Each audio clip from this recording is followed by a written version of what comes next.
Hello everyone, today in Sangee's Cookery we're going to make a very nice South Indian savory. So this is a special South Indian mixture which is a mix of different types of murku and also along with poha or the beaten rice and cornflakes and some nuts along with a few spices. So let's quickly see how we can prepare this. For making the Kara Bundi, we'll be taking around 1 cup of besan. For 1 cup of besan, I'm taking 1 tablespoon of rice flour. And I've soaked around a small turkey berry size hing in water, the solid hing. Otherwise, you can even add the hing powder. Chili powder, 3/4 teaspoon. Salt as per requirement, half a teaspoon of turmeric powder. And finally, we'll be garnishing with curry leaves and handful of cashew nuts, handful of groundnuts. 1 cup of besan, 1 tablespoon of rice flour, and I'm going to sieve it. It's always a good practice to sieve the flour so that you will get a nice smooth flour. You get the residue like this. You can discard this. Around half a teaspoon of turmeric powder, salt as per taste, and some chili powder. I'm also adding the hing water. I'll also add about a tablespoon of heated oil. And then add some water, mix it well so that there are no lumps. Only then you will have a free fall of the bundi. You need to make the batter in this flowing consistency. So this is the bundi plate. You can buy a bundi plate like this so that it will be a little more bigger in size. If you don't have this, you can still use this, but this will be even more comfortable so that it will not fall from the sides.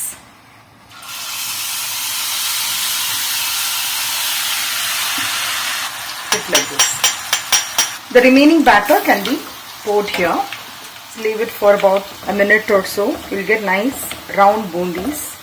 Fry the bundis until the sound of the oil subsides.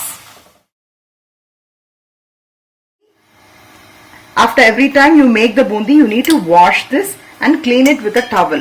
Because if you're going to use the same thing, what will happen? The bundi will not fall properly. Tap it with your hand or with the help of a spoon. Nice brown, light brown in color, you can take it off. We're going to add some groundnuts and cashew nuts in the oil. So once it is fried, you can take it out and quickly add in the bundi. Now finally I'm going to add some curry leaves. And you can keep this aside. I'm going to take another half a teaspoon of red chili powder, half a teaspoon of salt and some hing powder. Give it a nice mix and you add it here. So it has to be added when it is hot. Only then it will get absorbed properly. Finally, the curry leaves, you can just simply crush with your hands and add it. I have soaked 1 tablespoon of the ajwain or the carom seeds in some water. At least for about half an hour we have to soak and then we have to grind it in the mixie. For 2 cups of besan, I had added the half cup of the rice flour, 3/4 teaspoon of turmeric powder, salt as per requirement and hing around half teaspoon.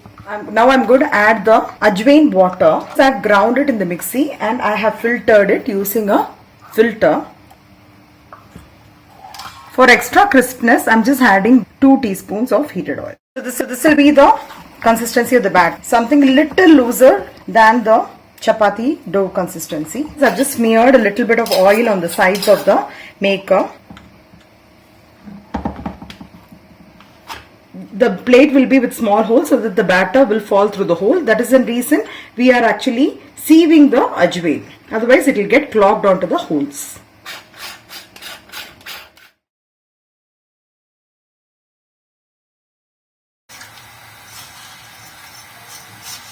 Once the sound of the oil subsides,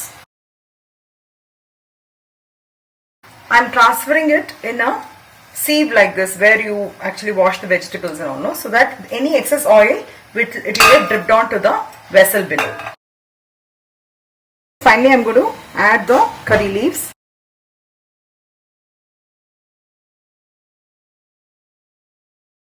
Now in the fried omupudi or in the save, I'm going to add some more salt and hing. Just add salt according to your requirement. You can actually taste it, and if you require it, you can add it. Adding the fried crispy curry leaves.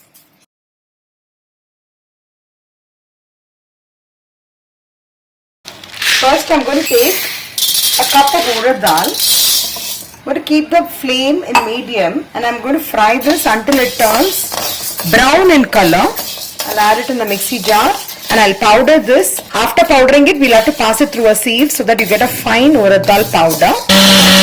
The same pan where I have fried the urad dal, I've just added the rice flour in the heat of the pan, and I've just for 30 seconds until the flour becomes hot, It is just hot. So to that extent, I've just heated it. So just 30 seconds will do because the pan is already hot. Now we have the rice flour. Also, we have the urad dal flour. What I've done is I've powdered it and I've passed it through a sieve. For murukku dough, I'm taking the proportion as 4 cups of rice flour. This is the 4th cup of the rice flour. For 4 cups of rice flour, it is half a cup of the roasted, powdered and sieved urad dal flour. A big lemon size butter. I'll be adding the salt. It's better to add warm water so that you get a nice smooth dough. So basically I've divided the flour into 2 different portions. I've added about a big spoon of chili powder in this. I'm going to add half a teaspoon of hing. In the other flour I've added about a teaspoon of white till. I've already added, so I'm not adding it. Adding half a teaspoon of the hing. I've already added some salt in the beginning itself in both. For this spice level is chili powder. For this I'm going to add the 4 teaspoons of the jeera pepper powder. So it will actually change the flavor of both the murukku. So now I'm going to add water accordingly, and I'm going to prepare it in a soft dough consistency. I'll show you the dough. So now I'm going to add few spoons of the hot oil in the dough. It becomes more crispy. Add water little by little so that it comes to a nice soft consistency like this. You'll be able to press it and make how much ever thin as possible. So this is the consistency of the dough. There are different types of murukku maker available in the market in shooter form and different forms. You can use any of the murukku maker. You can just fill till the 3/4 level also. So now I'm taking the shape of the ribbon.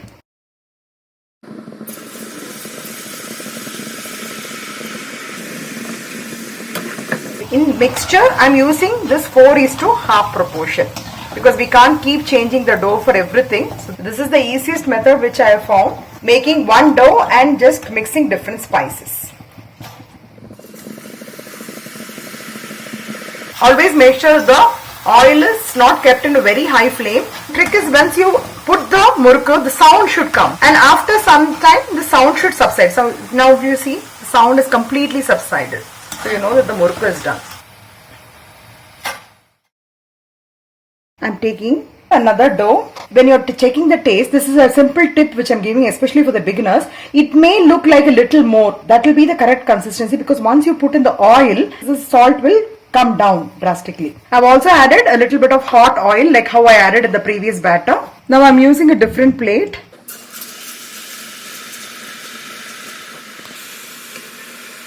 Now the sound has subsided.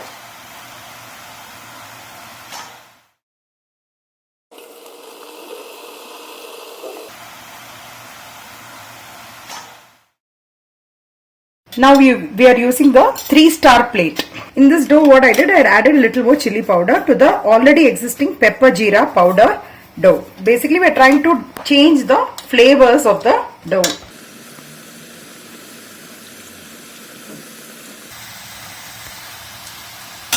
It will be something like a butter murukku shape. Now we have the prepared bundi, save which we have prepared, ribbon and the murukku which we have fried. We will be frying some thick poha and some fried gram dal, corn flakes. There is no proportion. How much ever you want to make the mixture, you can just add on. Some ground nuts, some cashew nuts and some curry leaves. First let's fry the corn flakes. These are not the corn flakes which you use for the morning cereal. These are the dried ones. You can ask for the dried cornflakes.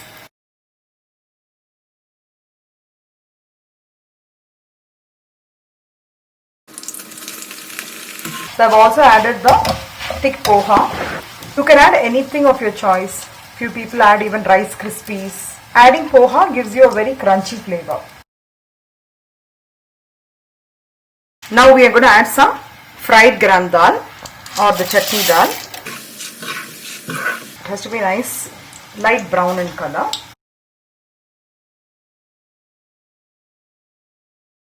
We are going to add some cashew nuts and the groundnuts. Keep the flame in low to medium, otherwise the cashew nuts will turn faster than the groundnuts and it will get darkened in color. We're going to add the curry leaves. I've actually washed it and dried it with a cloth. So curry leaves generally tend to splutter, so just make sure that you're standing a little slightly away from the oil while doing it. Now in a small bowl, I'm just going to mix some chili powder, some salt, some turmeric powder, some hing. Give it a nice mix, and you need to add in the fried poha and in the cornflakes and in the groundnuts. Basically, when it is hot, you need to immediately add this so that it will get nicely coated.